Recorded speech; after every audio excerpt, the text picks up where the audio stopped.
رسول اللہ صلی اللہ علیہ وآلہ وسلم نے فرمایا، کسی غریب کو دینے پر صرف صدقہ کا ثواب ملتا ہے، لیکن غریب رشتہ دار کو دینے پر دوہرا اجر ملتا ہے، ایک صدقہ کا اور دوسرا صلہ رحمی کا۔ حضور صلی اللہ علیہ وسلم نے فرمایا، لوگوں پر آسانی کرو، سختی نہ کرو، اور خوشی کی بات سناؤ، نفرت نہ دلاؤ۔ رسول اللہ صلی اللہ علیہ وسلم نے فرمایا، جب اللہ کسی بندے کو پسند کرتا ہے تو اس پر خوب آزمائش ڈالتا ہے۔ رسول اللہ صلی اللہ علیہ وآلہ وسلم نے فرمایا، نظر کا لگنا حق ہے، اگر کوئی چیز تقدیر پر سبقت لے جانے والی ہوتی تو وہ نظر ہوتی۔ ہر بات میں اللہ کا ذکر کرو گے تو ہر کام میں اللہ کو ساتھ پاؤ گے۔ رسول اللہ صلی اللہ علیہ وآلہ وسلم سے پوچھا گیا، سب سے افضل انسان کون ہے؟ آپ صلی اللہ علیہ وآلہ وسلم نے فرمایا، ہر وہ شخص جو دل کا صاف اور زبان کا سچا ہو۔ رسول اللہ صلی اللہ علیہ وسلم نے ارشاد فرمایا، ماں باپ کی خدمت و اطاعت سے رزق اور عمر میں برکت ہوتی ہے۔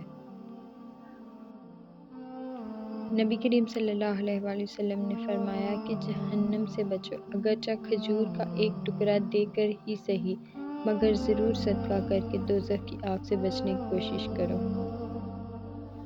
تعلق اور رشتے فرصت کے نہیں بلکہ عزت کے محتاج ہوتے ہیں، جتنی عزت دی جائے اتنے ہی گہرے ہوتے ہیں۔ رسول اللہ صلی اللہ علیہ وآلہ وسلم نے فرمایا، جو حق پر ہوتے ہوئے جھگڑا چھوڑ دے، اس کے لیے جنت کے درمیان گھر بنایا جائے گا۔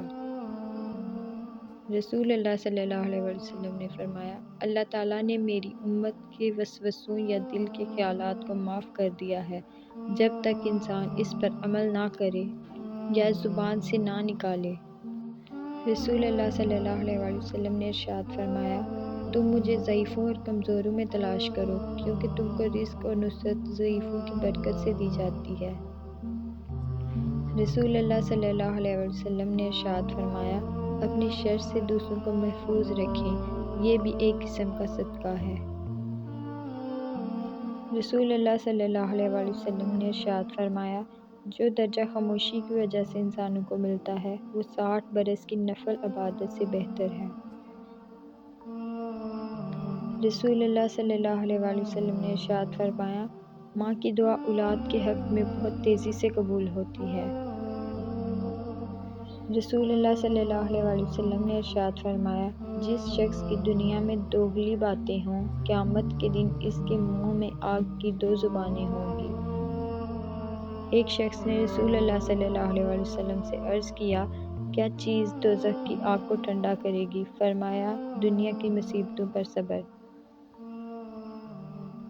اپنوں کو ہمیشہ اپنے ہونے کا احساس دلاؤ، ورنہ وقت آپ کے اپنوں کو آپ کے بغیر جینا سکھا دے گا۔